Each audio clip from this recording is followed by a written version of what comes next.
about to hear is true. Only the names have been changed to protect the innocent. Fatima Cigarettes, best of all long cigarettes, brings you Dragnet.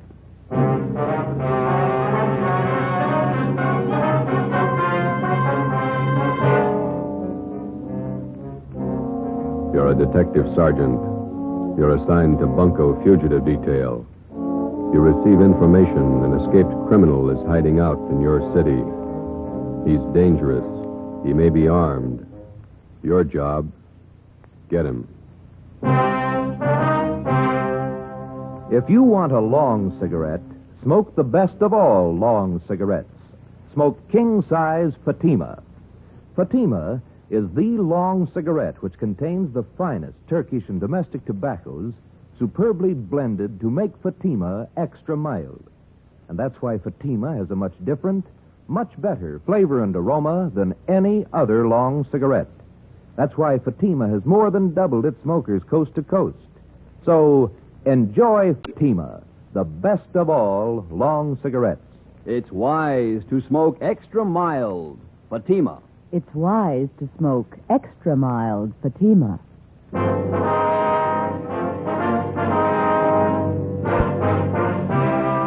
Dragnet, the documented drama of an actual crime. For the next 30 minutes, in cooperation with the Los Angeles Police Department, you will travel step by step on the side of the law through an actual case from official police files. From beginning to end, from crime to punishment, Dragnet is the story of your police force in action. It was Thursday, April 27th. It was warm in Los Angeles. We were working the night watch out of Bunko Fugitive Detail.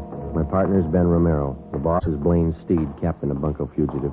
My name's Friday. I was on the way back from communications. It was 6:45 p.m. when I got to room 38, squad room. Hi. Hi. How about some dinner? Well, we got one to check out for just a teletype. Skipper just brought it in. Thanks. From San Rafael, huh? Pick up and hold for this department one Alfred Garvey. Wanted for suspicion, forgery, robbery. This man poses as a fingerprint expert from San Rafael Police Department. Here's his mouth pulled from the record bureau. Mm-hmm. We're informed Garvey is registered at the Fair Deal Hotel, your city. Where's that? Over near First and Broadway. Yeah. Please advise us on his arrest, and officers will arrive with warrant signed. Chief Police Frank Kelly, San Rafael, California. Shouldn't take long to pick him up. All right, we can eat later, I guess. Hi. Hi, Max. What are you doing around? I thought you took off on vacation. I am. Just came back to pick up some stuff in my locker. Soft touch. Sure. Listen, the wife's got the car there. Are you guys going anywhere near North Main and Daly? Yeah, but we're going to leave right now. Oh, okay. Let me grab my coat. All right. You live out near Highland Park, don't you, Mac? Yeah. Wife took the kids shopping in the car this afternoon. Had to get them shoes for our vacation. Could sure scuff up the toes in a hurry. All right, you all set? Let's go. Where are you going on your vacation? Big Bear. We're going to stay the whole 3 weeks. The in-laws own a cabin up there. They even pay the utilities for it. Pretty nice. Only one trouble. What's that? They're coming with us. Oh. Where'd you park? In the captain's stall.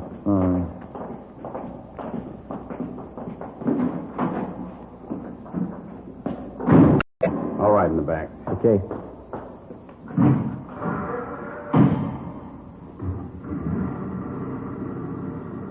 You two still working on that Valley case? No, we washed it up Monday. What's this one? Teletype from San Rafael. I want some guy picked up. Here's a mugshot. Who's Richards going to work with while he's gone, Mac? I don't know. What's the crowd up ahead? No, yeah. Shriners Convention. I forgot they were having a parade tonight. You better stay over to one side. I think we can get through all right. Watch those kids there. Yeah, there we go. That's the place up ahead, isn't it?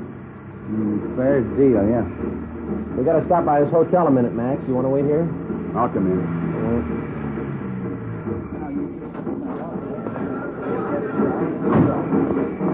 It's a big turnout for the parade, huh? Yeah, it's a big crowd. Fair Deal Hotel. Look at those rates. 35 cents a day, $2 a week.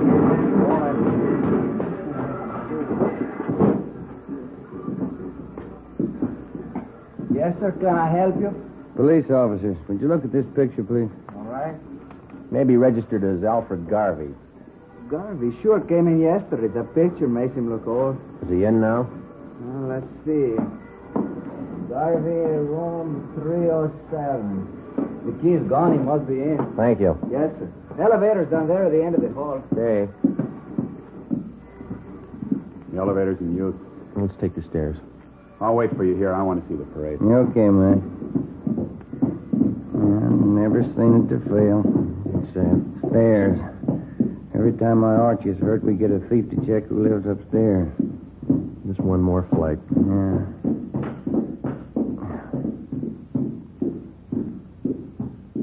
305, 307.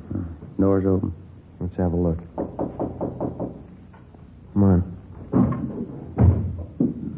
Empty. Nothing in the closet. Yeah, pretty fast checkout. Came from downstairs. The lobby. Come on. Yep. Come on, hurry up. Hey, stop him! Stop that guy, police! The police! It's Maxwell. Max, are you all right? Went out the door, blue suit. It was Garvey. He shot your friend. Call an ambulance. He ran out the door. He shot your friend. Come on, Ben. Call that ambulance, will you? Hey, you. Did you see a man come out of this hotel? What'd you say? Did you just see a man come out of this hotel? I don't know. All right, Ben, you go that way. I'll check up this way. Yeah, right. What's the matter? Watch where you're going, huh? Did you see a man running up this way just now, about my height, blue suit? No, I didn't see anybody. Did you see anybody? Hey, boy. Yeah, you want a paper, mister? No, listen, did you see a man running by here a minute ago in a blue suit? Well, maybe. I didn't notice it. You want a paper? I'm sorry. Sorry, lady. Ben, over here. Did you spot him? No, we're going to need help. All right, come on.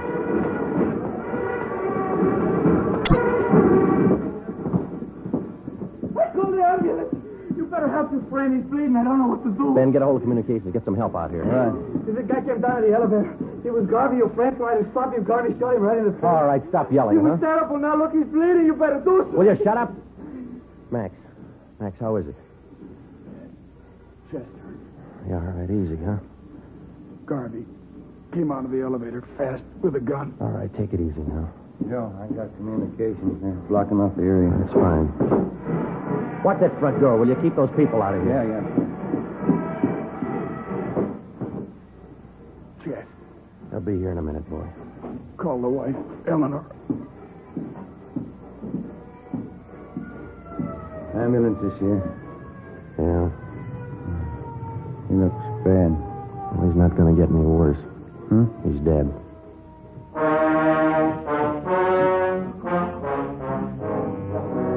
The name on the personnel report said John Warren Maxwell, Sergeant, Los Angeles Police Department, badge number 10377. Nearest living relative, wife, Eleanor Jean Maxwell. Dependents, John Maxwell, Jr., 6 years. Deborah Lee Maxwell, 2 years. Death in line of duty, April 27th, 7:15 p.m.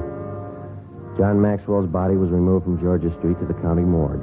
At 7:45, a special detail of men from Homicide and Bunco Fugitive were on the scene to aid in the investigation of the killing.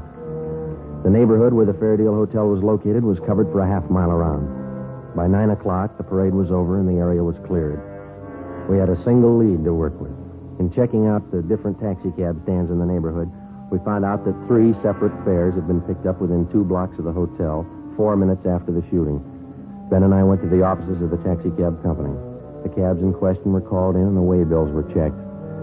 The times of the 3 different trips were listed, and so was the address of each destination. We copied down the addresses and then interviewed the drivers. We're going to give each one of you half a dozen pictures. Like to see if you can identify any of them as passengers you picked up tonight near the Fair Deal Hotel. All right, here you go. There you are. 4, 5, 6. Check them carefully, please. Here are yours right here. Take a good look at each one of them. Huh? Okay, thanks. Now, fellas, take your time. Look them all over real good before you make up your mind. Yeah, here's the one, Sergeant. No mistake. Let me see. Where'd you pick up this man? About a block from the hotel. I drove him to a place on 14th Street. Same address on the waybill. Ben? Yeah? Alfred Garvey. Ben and I, along with Ricketts and Chandler from Homicide, drove out to the 14th Street address. Another small transient hotel. The clerk on duty identified Garvey from his mug shot. He said the suspect had called at the hotel at about 7:45 that night and asked to see one of the guests, Mrs. Lorraine Thomas. The clerk said he told Garvey Mrs. Thomas was out, but she hadn't been there for 4 days. Ricketts and Chandler went on stakeout in the lobby of the hotel, and Ben and I went up to the second floor to stake out Mrs. Thomas's room. Friday, 11:25 a.m. Lorraine Thomas returned to the hotel and was taken into custody. We took her to homicide and questioned her for more than an hour. She admitted that she was acquainted with Garvey, but that's all. 1 o'clock. We went to Clifton's cafeteria for lunch. Here, take this tray. Thanks. Silverware? Get here a little earlier, you wouldn't get this. Look at that lineman. You were the first one he ran to after the shooting. Oh, Garvey doesn't have many friends in Los Angeles. Maybe that's why he looked me up. I'll have the mixed green salad, please. What kind of work does Garvey do you know? He told me he was in the Merchant Marines. Coleslaw. Some of that potato salad, please. You know what he does in the Merchant Marine? He told me he's steward. French dressing, please. Do you know any of his friends in town? No, I don't. Right. Can I have an extra butter, please? I'll have French rolls. What kind do you want, Ben? Now, give me some of this biscuit. Thank you. Garvey usually stay at the Fair Deal Hotel when he's in town? I don't know. That split pea soup sure looks good, and We told you it's the police up north were looking for him. Yeah, I know you did. Like I told you, I've been out with him a few times. That's all I know about him. he must have introduced you to some of his friends. I'll have the prime ribs there. Rare. That piece. How about it? Did you ever meet any of his friends? Yeah, one or two. No gravy. Meatloaf, brown gravy. You remember any of the names of his friends? I just met him, that's all. I don't remember. Let me have a roast turkey. Go kind of heavy on that dressing, will you? Did you ever go out with any of them? No. Why do you think Garvey went to your hotel after the shooting? I don't know. Maybe he figured you'd hide him. I don't know why he should. He killed a man and headed straight for your place. Doesn't make you look too good. I can't help that. I like some of those string beans, please. Miss Thomas, you know it's going to go hard on you if you're holding back information on Garvey. I'm not. Why don't you take some of that summer squash, Joe? Good for you. Well, I can't eat that much. When did you first meet Garvey? About 3 years ago, up in St. Helena. You might as well keep your nose clean. How do you mean? We're going to reach you, Miss Thomas. You might as well tell us all you know. Look, if Garvey's killing people, I don't want to have any more to do with him. We do. Now, where is he? I told you, I don't know. Squash, please. You said you had a little boy, didn't you, Miss Thomas? Do we have to talk about it now? I thought we were going to have lunch. How old's your little boy? He's 7 years old. Where is he now? He's in school up in San Francisco. Isn't his line going awful slow? It's lunchtime. You know that cop that Garvey killed last night? Mashed potatoes, country gravy. Hear what I said? Yes, I know he killed a cop. He had a little boy, too. There's nothing I can do. No potatoes, thanks. Yeah, there's something you can do, Miss Thomas. You can tell us where Garvey is. If I knew, I'd tell you. French fries, please. You're kidding us, Miss Thomas, but we're not going to kid you. You know a lot more about this than you're telling us. Maybe I do, but I'm scared. Who are you afraid of? Look, why can't you count me out of this? I don't want any part of it. You're in all the way. The only way you're going to get out is to tell us what you know. He'll kill me. Suppose something happens to me, nobody's going to worry about my kid. You don't have to worry. He's not going to find out. No dessert, please. They'll both kill me. Both? Who's the other one? Oh, what's the use? Trouble, no matter what you try to do, nothing but trouble. Garvey's working with somebody, is that it? His name's Jack Fleming. Yeah? They made me promise to cover for him. Give him a place to hide out whenever the heat was on. Then you know where they are. No, I don't, and that's the truth. Why do they need a place to hide out? You said Garvey killed a cop. What about Fleming? Hey, Joe, you better move along. Oh, I'm sorry. What about Fleming? We're going to pull some jobs. All right, we can skip the dessert. Come on. I'll take a check for all of them. Let's go. What kind of jobs? Where? Hold up. Tomorrow night. Three Kings Liquor Store out in Wilshire. Let's sit down. They're both the same, Garvey and Fleming. They can't hold a gun without using it. Here's the table. Oh, you dropped your tray. I'll get you some more. Don't bother. I'm not hungry anymore.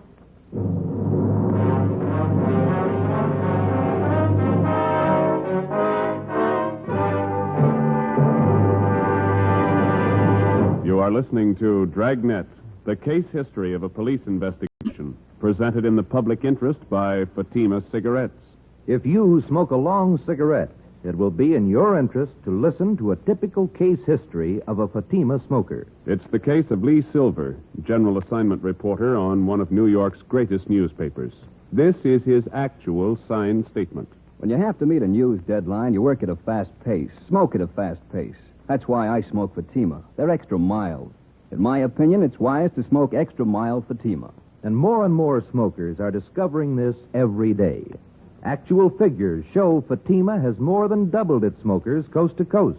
So enjoy Fatima yourself. The long cigarette, which contains the finest Turkish and domestic tobaccos, superbly blended to make it extra mild. You will prefer Fatima's much different, much better flavor. You will agree. It's wise to smoke extra mild Fatima. It's wise to smoke extra mild Fatima.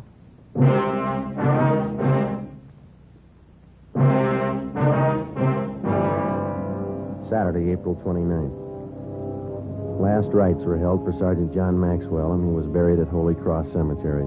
The guard of honor from the police department was present, along with most of the men Maxwell had worked with in Bunko Fugitive Detail. The chief of detectives delivered a short eulogy, and then one of the men from the department band sounded taps over the grave. We got back to the office at noon, checked in at the record bureau. The photocopy room had taken negatives of Garvey's and Fleming's coming out mugs and made duplicates that were distributed to all officers. The stakeouts continued at the Fair Deal in the 14th Street Hotel where Lorraine Thomas was staying. She was put under protective custody. Ben and I, Ricketts and Chandler, went on stakeout at the Three Kings Liquor Store on Wilshire Boulevard. It was a large, modern place, and it did a volume business, especially on Saturday night. Ricketts and Chandler covered the store from the outside. Ben and I were stationed in the supply room at the rear of the place, where we had the main counter and most of the store in full view.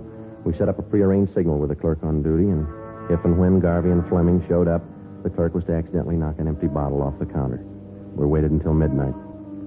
Nothing happened. It's the first customer in half an hour. It's kind of slow. Yeah. Wait a minute. Here comes another one. No sale. It's a woman.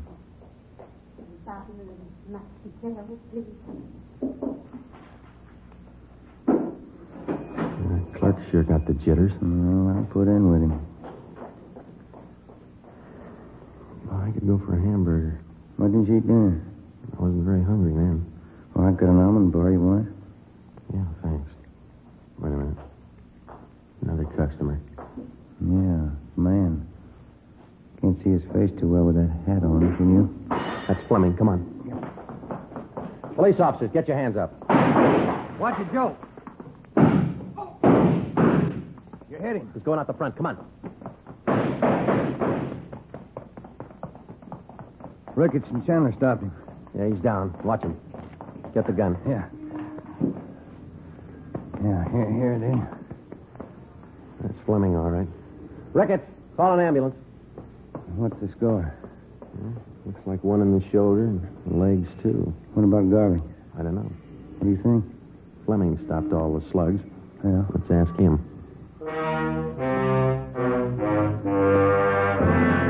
The wounded suspect was treated at Georgia Street Receiving Hospital and then booked into the prison ward at the General Hospital. At 11 a.m. the next day, we questioned him, but he refused to admit that he even knew Alfred Garvey.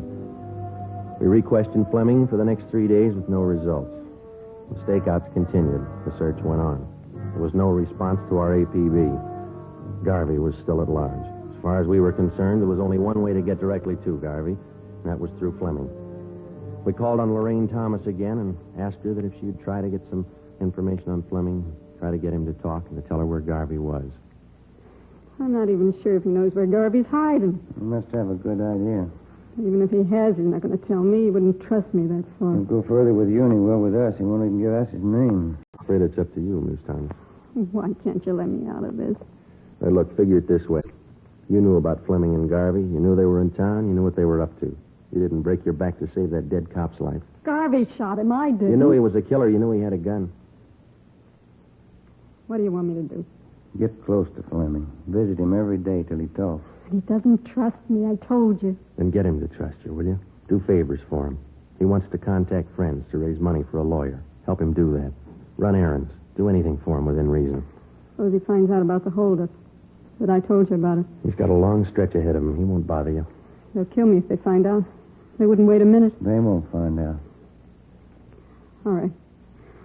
Won't be my fault. Al did the shooting. He killed the cop. Let him square it up. He'll square it with the court. There's only one trouble. Yeah? Maxwell's wife and kids. How does Al square it with them?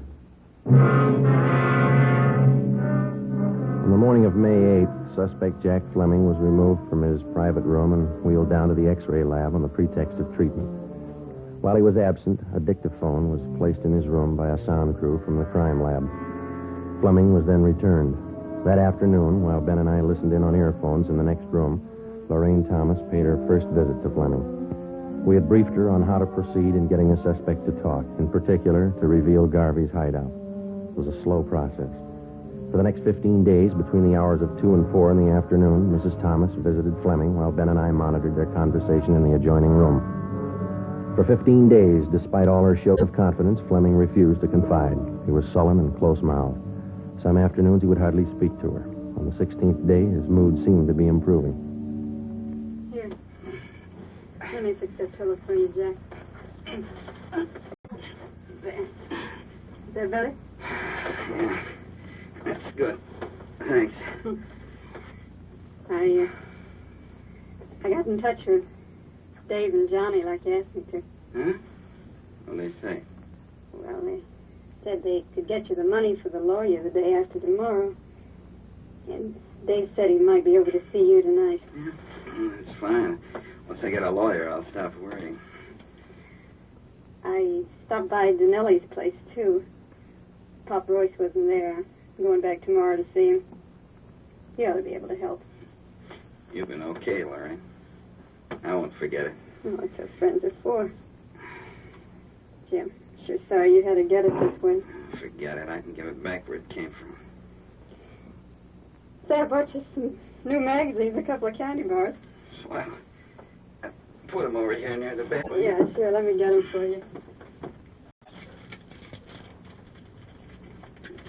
There, Jack. See, I'll put them right here on this table. I'll bring you some more tomorrow. Oh, that's fine. You're going to try and see Pop Royce again tomorrow?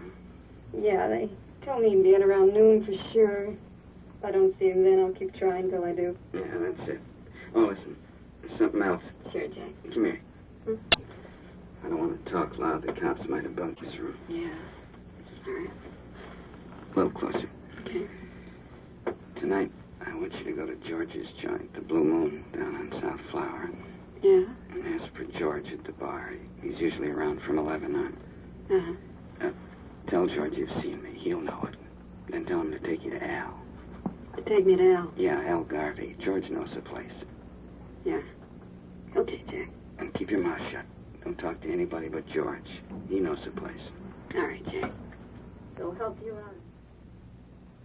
Well, Yeah. it's a long wait. Get paid. Let's go. 10:45 p.m. A detail of 3 cars followed Lorraine Thomas to the Blue Moon Tavern on South Flower Street. We parked down the block and watched her go in. At 15 minutes past 11, she came out with a small fat man in a dark blue suit. They got in a tan-colored coupe and drove south. The cruiser cars, using 3-way radio, tailed the coupe alternately out through the Echo Park area and then back to the starting point at the Blue Moon Tavern. Lorraine Thomas went back into the bar with a man and 20 minutes later came out, caught a taxi, and took it to her hotel on 14th Street. We drove back to the office. It was 5 minutes past 1 a.m. That's it? I get it. Bunko Fugitive, Friday. Lorraine Thomas, Sergeant. He showed me the place George did. Where? We drove past it. 1032 Alamo, apartment 3. Garvey there now? No. George said he's supposed to be there tomorrow in the afternoon, 5 o'clock. George said I'll have to go alone. Are they watching the place? I think so. Garvey's staying with another man. They got guns. You know where Garvey is now? George wouldn't tell me. We can't afford to tip our hand. How do we know Garvey will be there at 5 o'clock tomorrow? That's just it. We don't. May 9th, 3 p.m. An immediate stakeout was placed at the suspected hideout. A detail of 20 plainclothesmen began filtering into the neighborhood in the vicinity of 1032 Alamo Street.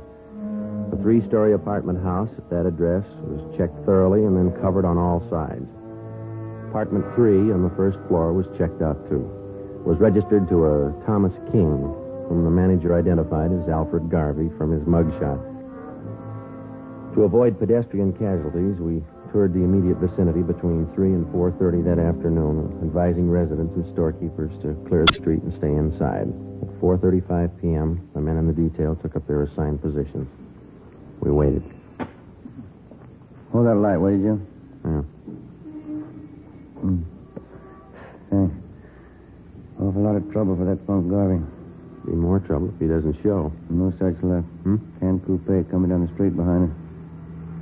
Same one we tailed last night. A girl driving. There's 2 guys with him. Well, Garvey's one of them. They're pulling up. Ready? Now, wait a minute. All right, let's go.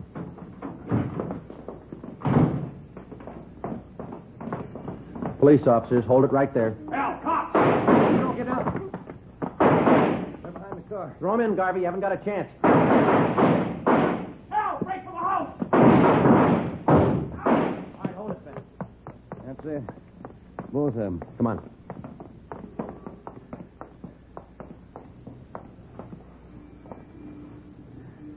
Both dead. Garvey. The other guy.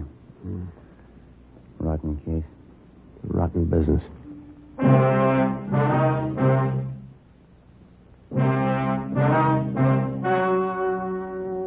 The story you have just heard was true. Only the names were changed to protect the innocent. On August 2nd, trial was held in Superior Court, Department 93, City and County of Los Angeles, State of California. In a moment, the results of that trial. It's amazing how many long cigarette smokers are changing to Fatima. Here is the actual report. From coast to coast, king-size Fatima has more than doubled its smokers. Yes, more and more smokers every day are discovering that Fatima is the best of all long cigarettes. Long cigarette smokers find Fatima has a much different, much better flavor and aroma. Long cigarette smokers find that Fatima is extra mild because it's the long cigarette which contains the finest Turkish and domestic tobaccos superbly blended to make it extra mild. So enjoy extra mild Fatima. Best of all long cigarettes. It's wise to smoke extra mild Fatima. It's wise to smoke extra mild Fatima.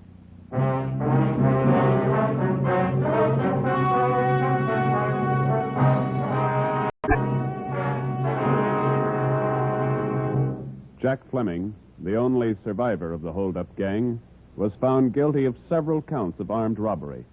Garvey's accomplices who aided him in hiding out were tried and convicted of being accessories. They are serving prison terms as prescribed by law.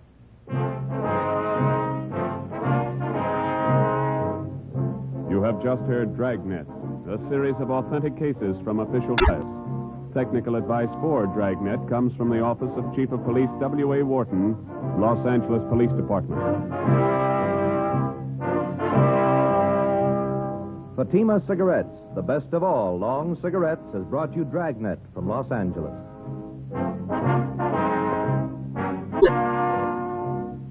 The Halls of Ivy is pleasant listening tomorrow on NBC.